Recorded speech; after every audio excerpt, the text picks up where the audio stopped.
This is the Sean Hannity Show. The GOP of old has grown stale and moss-covered. Now, I don't think we need to name any names, do we?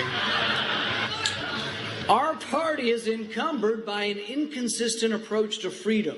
The new GOP will need to embrace liberty in both the economic and the personal sphere.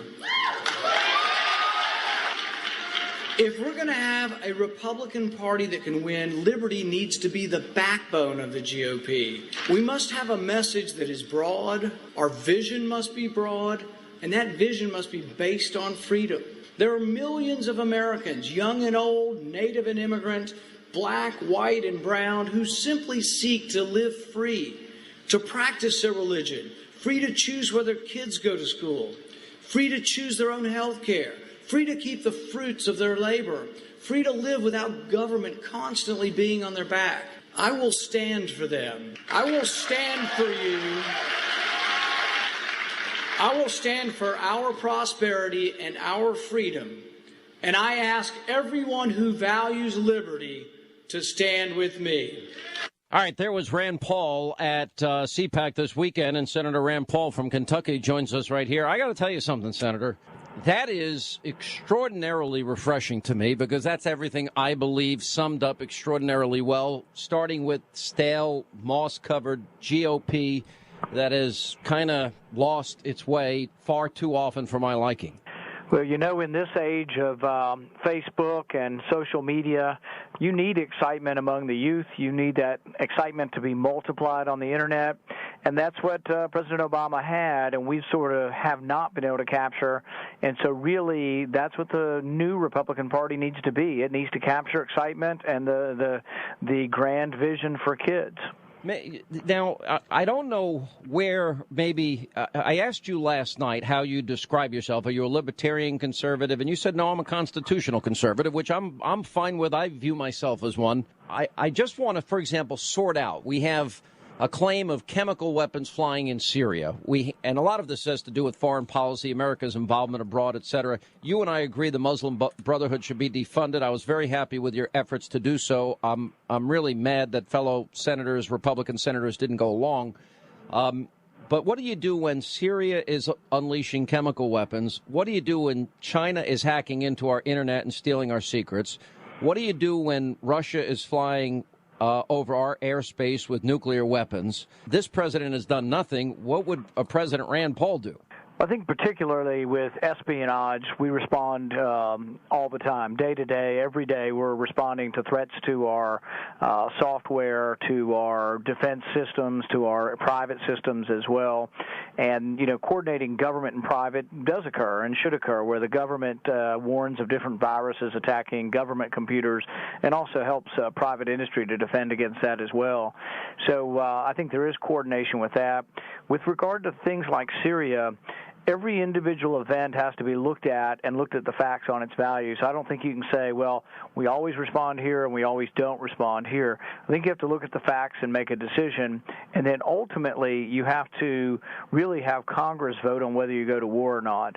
And that's what our Constitution intended. They wanted to divide that power. They didn't want to give all of the power to the president or all of the power to the Congress. They wanted Congress to make the decision on going to war, and then the president would decide how many planes, how many battleships, how many troops with his generals. But going to war has to be decided by Congress.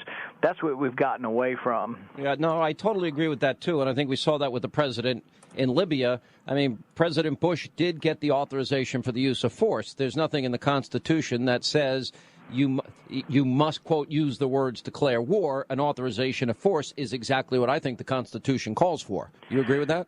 Well, you know, I think that could be a nuance that we can either debate or have a small difference or no difference on. What I would say is that the use of authorization for force to go into Afghanistan and to get those who attacked us on 9/11, really I think most people thought that was a war for those who attacked us and in Afghanistan primarily. Now that's used 10, 12 years later to mean war anywhere without geographic limits. And so I had that discussion with John Brennan's nomination whether or not that means the use of authorization of force in Afghanistan could include the United States. So I think there is some debate over whether those things need to be narrowed, and that's why sometimes the declaration of war is just more clear. So I like the idea of a declaration of war, and I think if we had voted on that in Afghanistan, it would have still been overwhelming. It would have probably been nearly unanimous, if not unanimous, to repel the invaders and not let them to be organized to attack us again after 9/11. I agree. Listen, I don't think that's necessarily a bad idea, but there's nothing in the Constitution that says declaratively you have to use the words declare war. And if Congress authorizes a president to use force, as was approved for Iraq and Afghanistan, then I think it's pretty clear what Congress was doing. If you'd like more specific language, I don't think that's a dime's worth of difference to me. There's no constitutional mandate to do so. Yeah, I think the key is that Congress acts. What the actual name of it isn't quite as important as that Congress act and that Congress is in charge of declaring war. The other thing that's important in it is just that whether the definition goes on and on. For example, now that the Iraq war is over, I tried to deauthorize the war in Iraq about 6 months ago, and I only got about 20 votes. But I think it's important to take that power back. As long as you leave it open-ended, the president really has the prerogative to fight war forever in Iraq unless we take it back from him. And I'm not saying there might not be a time when we go into war either there or somewhere else, but it should be voted on by Congress, and that power should be jealously guarded by Congress and not given up to the president. You know, historically, as you know, Senator, in this country, there's been a pretty strong isolationist vein running through the blood of American citizens, even in the lead up to World War II. There were many, many Americans that did not want us to get involved in that conflict, period, and obviously Pearl Harbor changed all that. There's a part of me on paper that wishes that America could be isolationist. You might even say it's a libertarian leaning in me. I would love for America to be pulled out of the world's conflicts. But when America withdraws, whoever fills that vacuum, it's never going to be good. And in a world, for example, where North Korea is threatening to nuke American cities and may very well have the capacity to do it, Iran is trying to develop that capacity with their radical extremists at the helm. It seems to me that it's not something that in reality is possible, that America cannot withdraw. Yeah, and I would say it's not one or the other, Sean. I'd say that there are two extremes. One is that we're everywhere all the time, and one is that we withdraw and we're nowhere any of the time, and that would be isolationism. I would say I'm more in the middle in the sense that there are times when we have to get involved. I've voted for sanctions against Iran, and voted for sanctions against North Korea. So there is an engagement, but engagement doesn't always have to be foreign aid to President Morsi, $250 million while we close down White House tours. We find an extra $250 million to a guy who hates America and hates Israel. So engagement means different things to different people. I'm not for being withdrawn or being isolated. I'm also not for being everywhere all the time. I'm somewhere in between, and I say when we go to war, it has to be constitutional, and when we go to war, we need to look very specifically and say, is this in our vital interest? Is this a threat to our national interest? Because it's easy enough to say that, but we then have to have the debate over what is and what is not in our national interest. Is it in America's national security interest to make sure that Israel is not attacked, for example, which is a real possibility as we now live in an era that I would describe as the rise of the radical extremist? I would say yes, and I would also say it's also in our interest not to be arming people who might attack Israel. Really? So the other thing with arming people around Israel is as we send weapons to Egypt, Israel feels the pressure to create more weapons and buy more weapons. So for every dollar that is given to Egypt, Israel either gets $1.50 or feels they have to spend $2 to try to stay ahead of Egypt. So basically we fund both sides of an arms race, and I'd, for goodness sakes, immediately stop funding one side of the arms race that opposes us and Israel. Yeah, no, I think you're right. I don't find myself in disagreement with anything you said. America cannot be the world's police force. You're right. We've got to be selective in where we go and what we do. What about Iran's nuclear sites? And we're now told by the Obama administration they think it's less than a year this guy's going to have nuclear weapons. Yeah, and I think it's a quandary. I think we should do everything we can to prevent them from having nuclear weapons. I've always said all options are on the table. but I don't know exactly which ones will work and if any of them will work. And there really has to be some debate of that. And the people who will feel the repercussions, if there are repercussions, will be those in Israel. Iran's not going to launch weapons that can hit the U.S., but they can hit Israel. So the question is how significant would that response be if there was an attempt to take out the nuclear weapons in Iran militarily, and also what happens if 50% of their weapons are taken out? Do you think there'll be any question whether they go to nuclear weapons? There's at least some question now whether they go on to nuclear weapons. The question has to be, is there any hope that either sanctions involved with a robust diplomacy can get them to do anything? I really think the only way Iran will change its path and become part of the League of Civilized Nations would be if China and Russia were engaged on our side to convince them that there's no future and prosperity for them or anyone around them to have a war. They would be much better off for them to live in peace and to not develop nuclear weapons. But I think it would take the people who buy their stuff to tell them that. China and Russia, India, Japan, they all buy a large amount of Iran's oil. They would listen to their trading partners, but right now the sanctions really don't work for their trading partners because they go around the sanctions. Well, I agree, but I don't think Russia, China, or any of the countries you mentioned are ever going to do that, and I think we have to be realistic about it. Let me ask you this. As I mentioned, Russia flying over American airspace with nuclear weapons, North Korea threatening to nuke the United States, China hacking into our Internet system and national security secrets. Iran is out there developing weapons. We got Egypt. We're now funding, as you rightly tried to stop, funding the Muslim Brotherhood. But you add to that Libya, you add to that North Africa, you add to that the Middle East.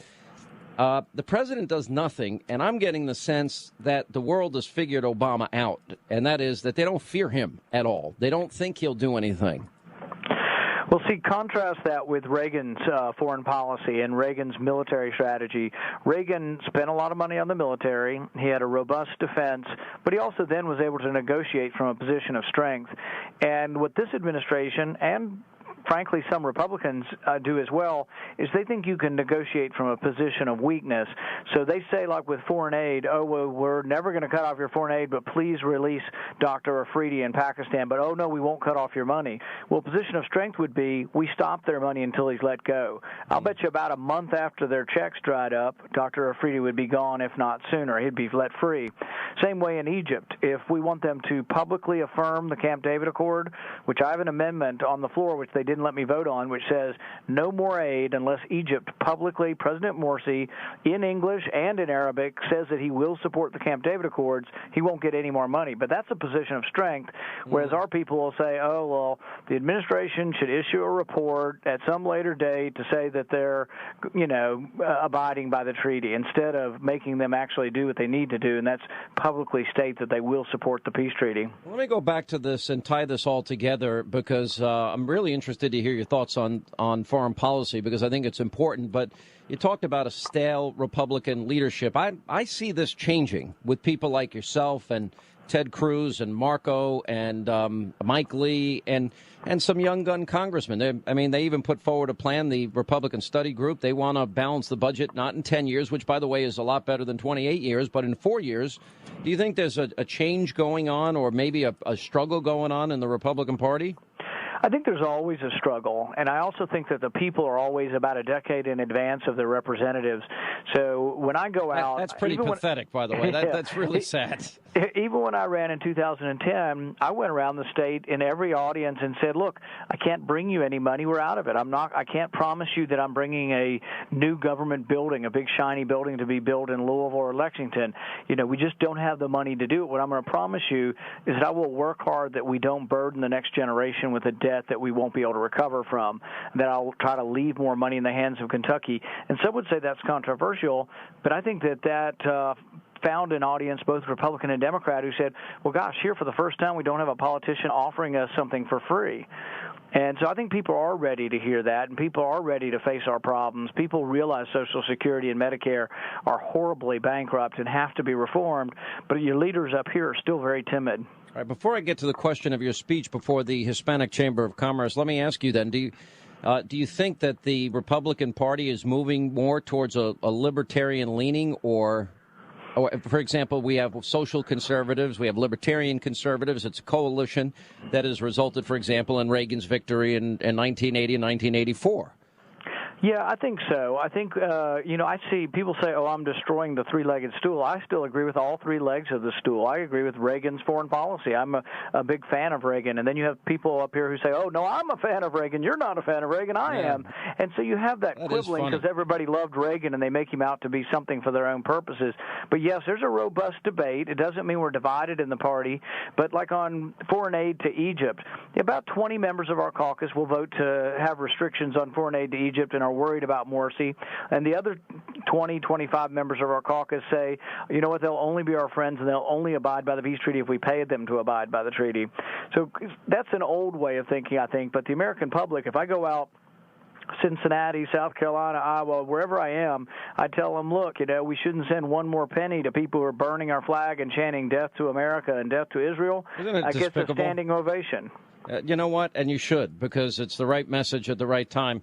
All right. And by the way, if you didn't watch over the weekend, Senator Rand Paul won the CPAC straw poll, and I'm sure that makes you happy. We'll get your reaction to that, your immigration proposal when we get back. And also we'll talk a little bit about what's happening in Cyprus. Could that happen in America as the Sean Hannity Show continues with Senator Rand Paul? Also at the top of the next hour, we'll look at the financial situation in Cyprus.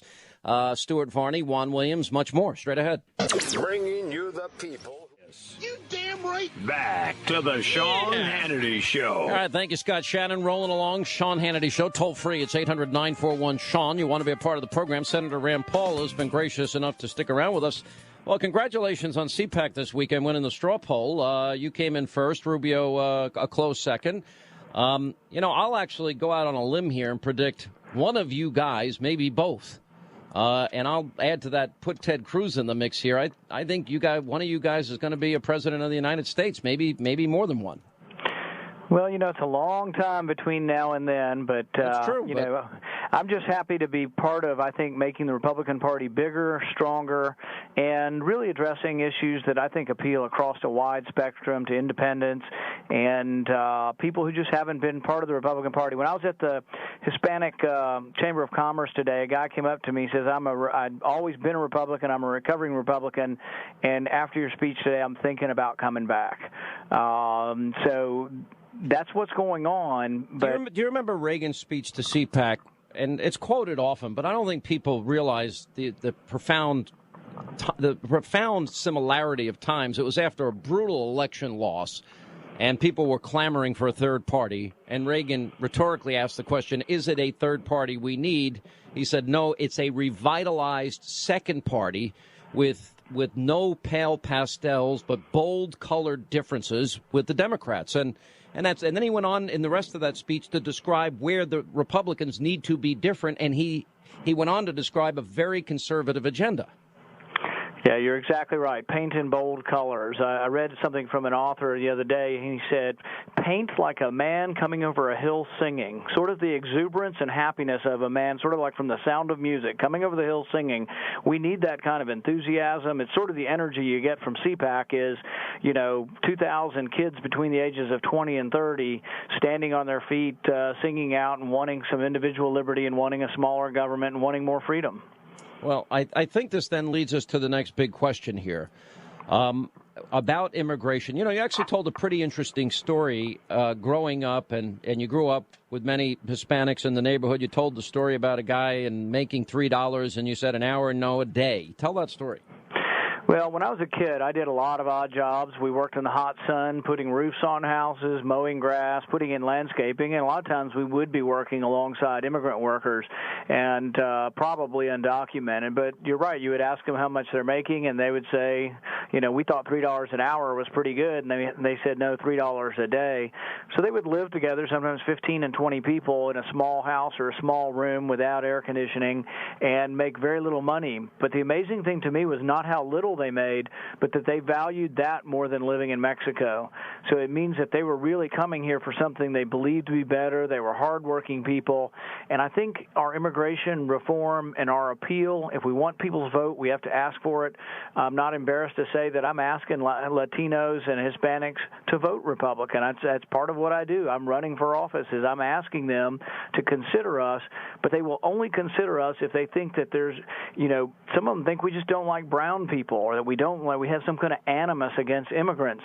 So I want them to know. Well, by the way, that is a myth, Senator, and that is a caricature that is advanced from the top down in the Democratic Party, a false narrative, frankly, an outright propaganda and lying campaign that annoys the hell out of me.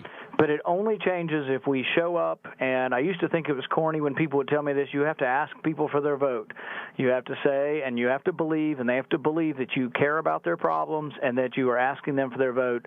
So I plan on doing it here. I plan on speaking at a historically black college in the next couple of weeks. I am going to go out and say to people that we want your vote. The Democrats have devalued who you are and your vote. They're giving you crummy government schools that aren't working for your kids, and that if you want to get in the middle class, you need more than just the glad handing from the president. We're going to give you a robust middle class that hires millions of people by actually leaving more money in the economy and sending less of it to Washington. All right, let's go a little bit through this proposal. You call it trust and verify. It's a provision that I think is necessary if, in fact, we get to the point where I think we've got to this issue needs to go away from a national security perspective, number one, and number two, I just think it's the right thing to do. You can't have all these people in this country just literally staying here in limbo the whole time. And so you have come up with an idea that I think is pretty wise. Well, this is Trust But Verify. It's named after the statement by Reagan talking about the Soviet Union. And what we're saying is that we want a secure border, but we don't want your promises. We want to trust, but we want it to be verified. So we say that immigration reform should go forward. We figure out a way to get work visas for those who are here and want to work, that we'll find a place for them. What's the first step, though? Is the first step? The first step basically is that in the first year we begin the process of getting work visas for those who are here and those who wish to work. In other words, they get to stay legally. Yes, there would be no welfare involved. You wouldn't be eligible for welfare under this program, but you would get a work visa and you would be able to work. You would pay taxes. You would come out of the shadows and be part of our culture on a work visa. What happens at the end of the first year, though, is that we look at several things on the border. The Border Patrol has to certify that the border is more secure, that we're having less illegal crossings, that the people who are illegally crossing are being sent immediately back and not released into the country here, and then the report that's filed by an investigator general has to come back and be voted on by Congress. The Bipartisan Commission wants some kind of report like that, but they want it just to be stamped by the president and then no repercussions if he doesn't, which they always will, and that's sort of the problem with presidential approvals. What I say is the president can form the committee and the report through an investigator general, which is a fairly independent arm of government, but it has to be voted on by Congress every year for 5 years, and over the 5 years we gradually normalize and get work visas for the people who are here who want to stay. But in that 5-year period, though, you would expect that the border would be totally and completely under control. In other words, that it would be extraordinarily difficult, if not impossible, to cross. Yes, and we would also, as part of our reform, we're going to have increasing entry-exit. We want 100% entry-exits on visas for students. The people who attacked us on 9/11 were here on student visas. I still don't feel comfortable that we know where they are all the time, whether they're in school, whether they lied to us, and somebody misses school for a week or a month or 2 weeks, what have you. I want them on a plane back to where they came from if they're not in school.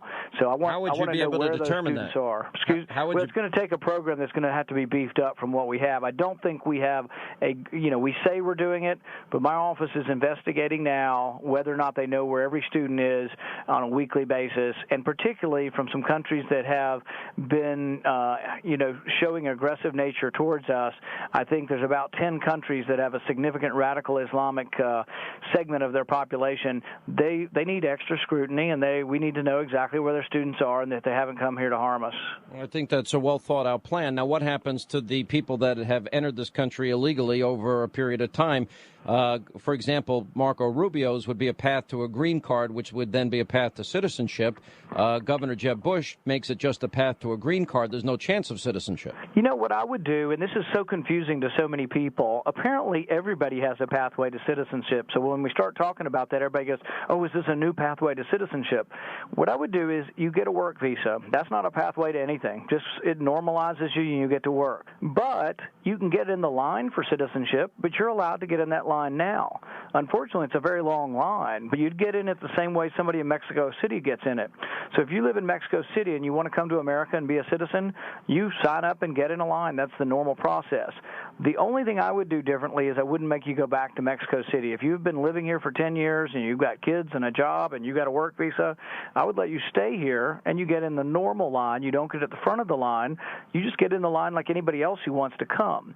Now, the line needs to be sped up some because apparently it's very long and slow. We need to make the work visas better. A lot of the farmers aren't using the work visa because it takes months to get a worker approved. It costs money. You got to advertise in the paper for Americans to come work on your farm.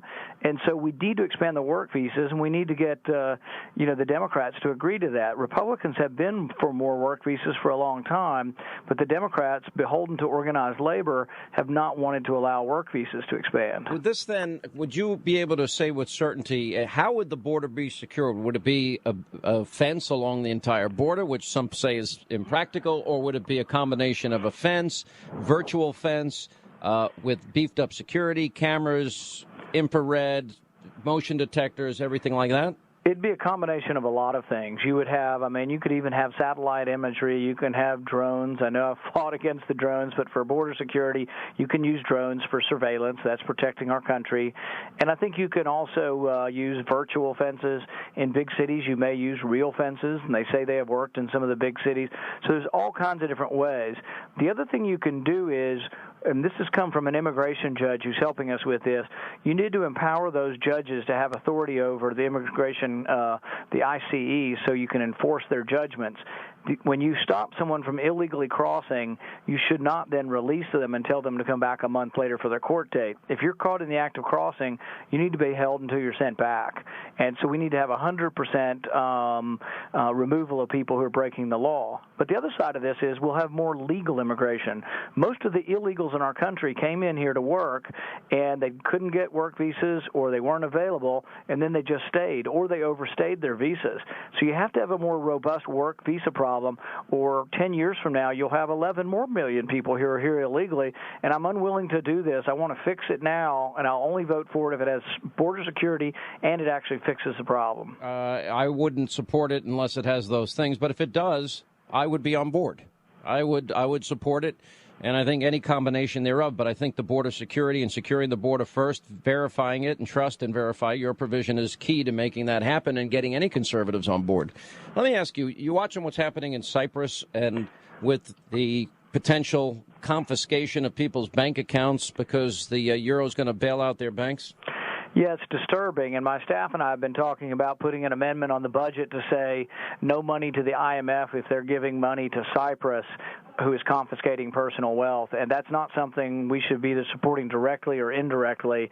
And if any international government money that includes U.S. tax dollars is going to a country that's confiscating bank accounts, that should be ended. Yeah, no, I think do you think that could ever happen here? In other words, because the president is claiming, and surprisingly to me, John Boehner actually agreed that we don't have an immediate debt crisis. I do not agree with that. I think this is a real, clear, and present danger. Well, interesting, in 1934, they did confiscate the gold. Everybody's gold was taken. One case went all the way to the Supreme Court with a significant amount of gold was in a contract in a bank in New York, and they confiscated the gold. Now, they gave you paper for it, but that paper was worth something that year, and then the next year a little bit less and a little bit less, and that's why people made contracts in gold, was to avoid the devaluation of the paper currency.